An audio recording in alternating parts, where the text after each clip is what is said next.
Hi everyone, welcome to Inspiration Ministries. I'm David Chadwick.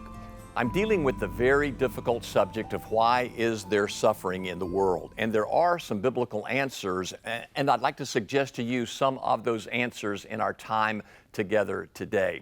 You need to understand that God originally made this world without sin and without suffering. There's something biblically called original intent. Jesus referred to it as the kingdom of God. It's where God ruled over everything perfectly. When He created the world, it all worked harmoniously, and that was His original intent.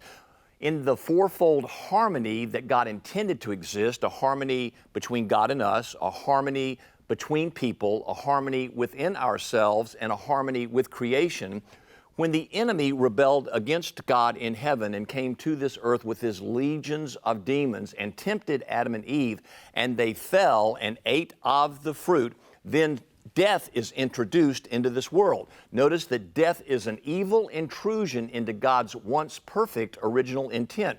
God never intended death to come to this world. It's the result of what's called the fall. Genesis 1 and 2 is creation. It's perfect. There's a fourfold harmony. Genesis 3 is the fall. And now there's a fourfold disharmony. Let's look at the first disharmony. There's no longer a harmony between God and us. That relationship has been shattered as Adam and Eve walked with God in the garden and had constant communion with Him. They talked with one another. They walked with one another. There was prayer with one another. There was talking in every possible way about God's purpose and plan for them in Eden, which means paradise. That paradise is disrupted, and no longer is there harmony between God and with Adam and Eve. The perfect example of that's a few chapters later in Genesis 11. We have people building a tower called the Tower of Babel, and in pride saying, we want to make a name for ourselves. That was the rebellion against God.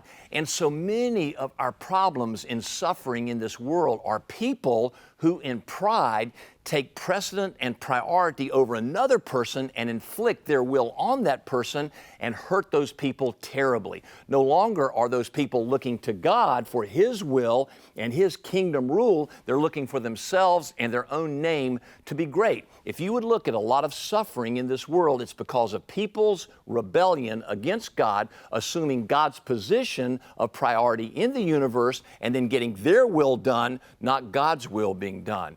Interestingly, we have this word ego in the English language to describe that pride that existed at the Tower of Babel that caused Adam and Eve to rebel, that even goes back to Lucifer's rebellion against God Himself, pride. That word is ego, E-G-O. The best definition of ego I've ever heard is this one: edging God out. It's because of our ego and our pride that the rebellion in Eden occurred. It's because of our ego and our pride that we've inflicted so much suffering upon this world. The result is the fall.